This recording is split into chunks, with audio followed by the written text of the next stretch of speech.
Good afternoon, ladies and gentlemen, and today I'm going to be showing you how to download, install, and start running Unity 3.3D. Now, of course, the latest version is 2017. I am not going to be using this version. I'm going to be using 5.5 and upward, I guess. Now, everything I'm going to be teaching you is you can use in the latest version of Unity. You just go here and download a free version. You have all the functions that you have and with the paid version and the free version. And when you download Unity 5.5 and above, you can download most of the stuff. And if you want to download 5.5, you can just simply go ahead and download older version. Select your devices and go and download whichever version you want. I'm going to be using 5.4. I'm going to be using 5.5.3. No, point 2 matter of fact. So I'm going to be using this one, the 24th of February. You don't need to download this one. You can download the latest version, which is this one or this one, and it'll still work. So let's go on ahead and start the project. Now to do this project, it doesn't matter if you start in 3D or in 2D. I'm not going to be creating any cool brand new names. Now it is highly recommended to create an account with Unity in case you're going to purchase or download any form of assets. It is highly recommended. Now while we wait for the 3D to go ahead and no, I created everything. All right, awesome. Now when you first launch Unity, you will not get any this prompt. This prompt is just informing me that okay, that my editor is out of date, which is fine. Now let's go over some key features. First thing first is everything you see as it is right now. It doesn't have to be this way. You go to layout. You can change the layout however way you want. You go to full split. You go to wide, and you go to 2x3s. It's really up to you however way you want. I personally just like to make them the way I want. You go to default, revert to factory, and just simply go. This is the factory setup. When you first start up, I'm just simply going to move my console here. Of course, on a later point, I'm just going to move it back when I get too many errors, just to see what's going on. And I am going to remove my project here. I'm going to remove my game down here, because this is just what I like to do. Now, when you first launch Unity, when you hit on this play button, you don't get this color, you get a gray tint. Now what I'm going to know, what's very important about this gray tint is that most of the time the gray tint is not so very different from this. Now to show you better what I mean is also to change the color of the play mode, you will need to go to edit, then preferences, then external colors. Colors. And more than often it'll just look something like this when you first start the game. This is not, well, a little bit lighter than this. This is not that much different from just this. And what's really important about this is that when you make any editation during the play mode, it will not be saved to the main Unity engine. Therefore, basically, you're wasting your time, you're wasting effort. The play mode is mainly used for making quick or simple editation that you want to see the end result real quick, and you don't care if you lose that data. Now, what I recommend that you do is once you finish installing your process and you're about to start making your game, is to change the color to something that's very obvious that you can definitely identify on the mark right away that you are in play mode. Is going to make a huge difference on a later on point. You're gonna know what you're doing. You have a better idea. Now, let's get you used to the Unity engine. Now, any windows, if you don't have any of these windows, if you don't have any of these windows here, you can simply go to Windows right here and just simply open them from the console all the way down to the audio mixer, to the profile, to the animator, to the game screen, everything, scenes and everything. So everything here you can definitely bring up. Let's search to 2D by clicking this little icon right here, and let's start by making the project. Awesome. And we got a camera in here already. There's always a camera. This camera will always be in here. You can move the camera around by simply selecting this key right here. I'm going to be telling you about each one of these keys. This is simply just to move around the canvas. It does not move the camera. It does not move anything else. This is to move an object within the canvas. Now let's go in 3D view to get a better idea what this does. Now it allows you to move an object either in both the x-axis, the z-axis, or the y-axis. Now, to see a quick result of this is will normally be, you will see, well, you can't really tell from here, so let's just go ahead and create an object. And let's create a capsule. The capsule is right in front of the camera, so you can't really see it. So let's go ahead and move it back, so we get a better 360. You can see it in game mode right here. Awesome. So let's just go ahead and move back the castle now. This will allow us to move the castle around in both 3D, 2D. I mean, in both the X, Y, and Z axis. Forgive me for saying that. You can move it up, you can move it down, you can move it back, you can move it forward, you can move it side to side. This is very useful, especially when scripting. You can move an object somewhere and basically create a code and put barriers where the object cannot pass through. Now, this will allow you to rotate the object amongst those axes, the X, Y, and Z axis.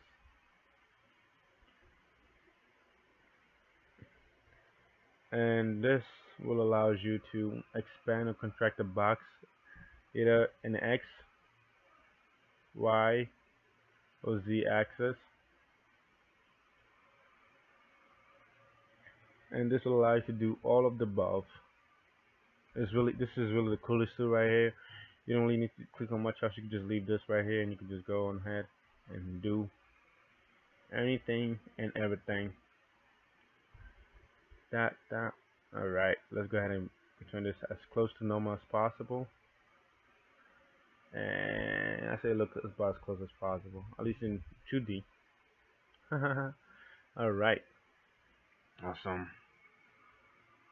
Now to change the color of the capsule, you can't really change much of the colors in here.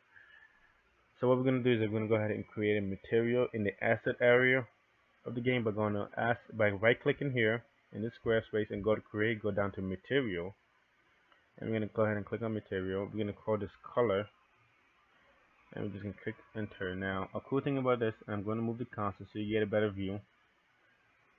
Is here we have so many options. We could either tint the object, we can make it we can pick whatever we want. We can pick transparent, we can pick faded, we can pick out. We're gonna pick this one for the full color, and we're gonna go ahead and pick a cool, amazing, nice color. I like purple, and I'm just gonna go ahead and drag this. You could drag it directly onto the capsule. You could drag it onto the name right there, or you could simply click on the capsule and simply go on ahead and call it from here. Now, of course, you're gonna say none here. It's gonna say none here because it's not in there right now. We could just simply go ahead and drag and drop right there. Oh, it's not going there, unfortunately. It goes in. Oh, wait, let's go right there. Standards. There we go. You change the color now. Another cool thing about this is gonna be very, very cool. Second colors, third colors, any other color we want. Now, you can change the color while you're here. You can make it whatever color you want. You can make blue, red, green. Now, this is very useful, especially when coding a game.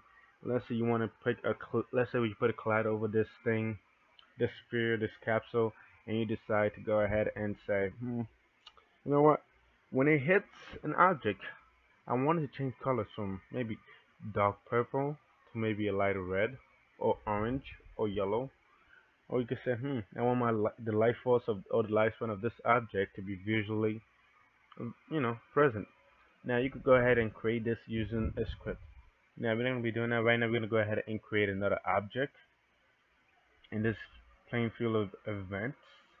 We're going to create an empty object, which is what I almost did. We don't want this to be in the cameras. We want this to be a game object by itself. I'm going to go ahead and create a 3D object, and I want to create not a terrain, not a tree, not a wind zone, not 3D text. Let's just go ahead and create a cube, matter of fact. And I'm going to go ahead and call this cube ground for the time being because that's what I want it to be. Now, what I realized is that I'm moving this in the direction I want it to be, because let's take a look at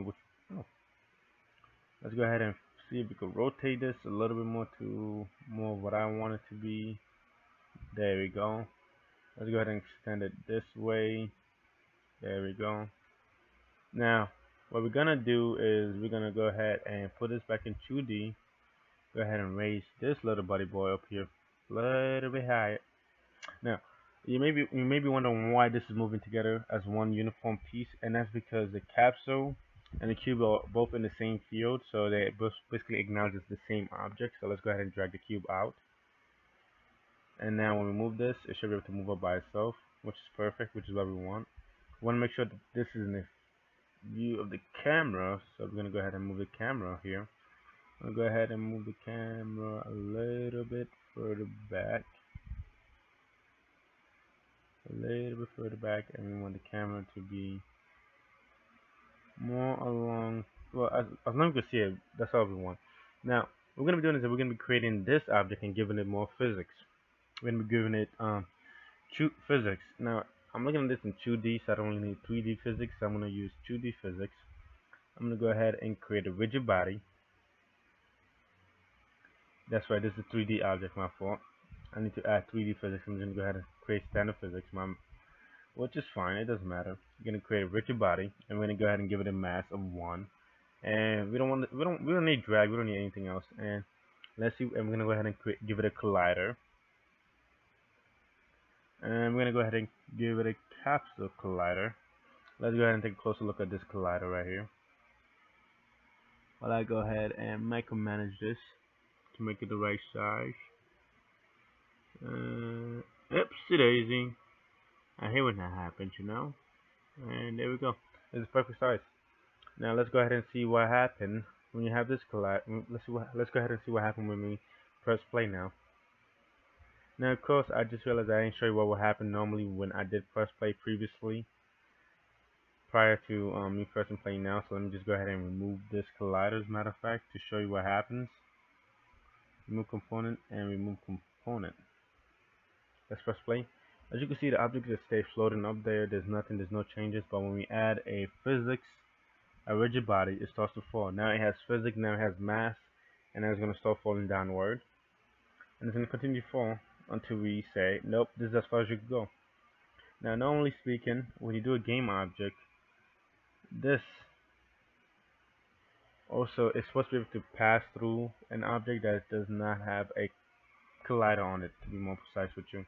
So this is a 3D object. It pretty much has a collider on it automatically, so it's gonna hit an object and not pass through. It has a box collider, which is what's on the cube. Now, if we was to remove this box collider and just click play, it should just go straight through the object as it falls. Oh yeah, that's right, there's no rigid body, I forgot. This is what happens when you add an effect during game mode. See, it will fall through and it will continue to fall for all of eternity. And that's normally what happens. While we're here, I'm going to go to capsule. Remember, I added 2D. This is not here anymore. Now I have to go ahead and physically add it here if I want it to be permanent. And the cube no longer has that because I did it while it was off. Now let's go ahead and take a look what happens again. When it doesn't have a box collider, there's nothing for it to collide with. It's just going to continue falling endlessly. Now, to prevent that from happening, we just go to box. We're going to go ahead and add a collider. We're going to go ahead and create a box collider. And this box collider is going to go ahead and surround this whole entire object. Now, luckily for us, it did that perfectly fine. That's all we wanted to do. And let's go ahead and click play. And bam, it stops. It stays there. It's just going to roll off now. Now, of course, that's not all we could do. We could also add if we remove the collider from the cube, it should still fall through. And now let's watch. It's gonna fall through. So both the object that let me just call the capsule player for the time being because it's gonna get annoying eventually. Both the player and the object that the player is gonna be connecting with or contacting must have a collider for it to work. Now when neither one has a collider, it's just gonna pass on through. Now, there's also another thing that's here, which is called trigger. This is basically what we use when we make an excessive coding. When we're making an extended coding. For example, when a player walks into a door, he's gonna stop. There's a collider there. But if you click and open the door, that's a trigger, and that trigger is gonna go ahead and unload the next scene on the next position and so on. And what's also known about this is that when we have a trigger, let's go ahead and put a new material. And normally we're supposed to create a function to call upon this function, but let's see if we could do that right here. and just go ahead and make this red. And now for when it's on, so when the caster triggers another object, it should change colors. Let's say that's what we want to do. Let's say we want it to change colors, right? Okay, let's go ahead and see if we can get it to change colors. Now, this is going to be difficult because normally you're supposed to put scripts into these things. No physics material. Yeah, I know. Blah, blah, blah, blah, blah. Yeah, it's normally, yeah, that's what I mean. You're supposed to put, it doesn't really matter. So, that's mainly what colliders are, and that's mainly what objects are, game objects are, and how you add and remove colliders. Let's go on to the next part very quickly. And we're gonna call it a day after that one. Awesome. So let's go ahead and go on to the next part and create a C sharp. We're gonna go into coding for the script. And let's go ahead. Now, when you're scripting in Unity, you have two options. You can use either Visual Studio or MonoDevelop. I'm gonna be using MonoDevelop because I'm more familiar with it. Now, when you first open MonoDevelop, the color scheme is not gonna be like this. This color scheme, you're able to get this color scheme by going to Tools, Options, and down to uh, Syntax, Highlight, and simply choosing the color. You can change the color however you want. I just personally prefer this color because it's hard, it's difficult to basically stare at the screen for a long period of time without your eyes getting hurt. So let's go ahead and go to public, and let's go ahead and write a float. A float is basically a number. It has to be a whole number, no decimals, no nothing. It has to be a whole number, and it's basically me telling the engine that I want this object to be here, but I'm giving it this designation, this number, but this is not the permanent number. This is basically just a holding place, a placeholder. At a later point, I want to change it. Now, another cool thing about Unity Engine is that when you put something as public, you automatically see it in the Unity Play Store. While when it's private, it is not available there. Now you can make start, which is the start function right here, public. You make the update function public. You make almost everything in this entire engine public, so you could have access to it while working on the game. Now, most of the time, when you play in certain games, you may have something called a console. Now, the console basically is you having access to these type of engine because these are public booleans, or these are public options that you got access to. So now you're able to add your own script, you're able to add in more stuff, and so on. Now, what a public float does is basically us saying that we want this to do this. So let's pick something that we want to do. Let's say new new size, or maybe let's call it size change. Size change. I'm gonna put equals 1, and bam. Now, if I press Control, I'm gonna press Control S because that's what I like to use. It saves me time instead of going here, go to Files, and click and Save. I can just press Control S, and when we go back here and we click on Capsule, we should have a new. No, we shouldn't have anything new yet because I have not added the script yet. Let's go ahead and add a script. There's multiple ways you can add a script. You can simply drag and drop. Or you go here and you can click on script and you can add script. Now we have this. Now if I was to remove this, let's say I make this private, as mentioned previously, and click save. Nope, no, that's not good. And let's click private float. Click save. And we go back. It should be gone once the script has updated over here, and bam, it's gone. Now now at this point I only have access to this script and this function mainly in the script editor, not in the Unity engine. When it's public, I have access to it here, and I can make and I can also transfer this access to both the console or or if I make this for an Android phone, both to the phone and other devices as such. Now let's go back and make this public because I want to have access to it in the engine, of course. Public. Let's click save. Let's go back and look at that beautiful script coming back right here once the Unity engine updates, and we have it here. Now what we could do here is we could change this to whatever number we want. Now of course this has no direct function with the game right now. It has nothing to do with it. In order for this script to have any effect, in this game is we need to call upon this function at a later on point, mainly either in the starter function or in the update function. We're gonna call upon this function in the update. We're gonna call upon this function in the update area, and basically we're gonna call upon it to change either one of three vectors, either the y-axis, the x-axis, or the z-axis. So it's gonna change one of the vector sums at a later on point. We don't need to worry about what vectors are right now. We just need to focus on scripting a little more and get a better understanding of what floats. So a float are basically, like I said, a placeholder number. It is something that is not final. It is something that you put in there. So let's go on and let's work on to the next cool thing, which is booleans. Now booleans are the only one that you can use decimal places with. Awesome. Right, so let's go ahead and put booleans. Let's say has moved, and we're gonna put equals 3.5. We're gonna click close, and we're gonna press enter, and we're gonna click save. And now what we have here, no, that I made a mistake. Well, it doesn't really matter. Now this is a mistake, and I'm gonna tell you that is a mistake mainly because booleans, despite the fact that you could use numbers with them, you really cannot use it to. You can't really use it for something like this. This is mainly more of a true or false statement. It's basically like either I'm gonna say, oh no, I want you to do this. Is it a false? Let's say they start the game, and you have to, unless I want to say, did he press start yet? If true, it's gonna start off as false because I don't want you to go anywhere else except to be on the menu screen.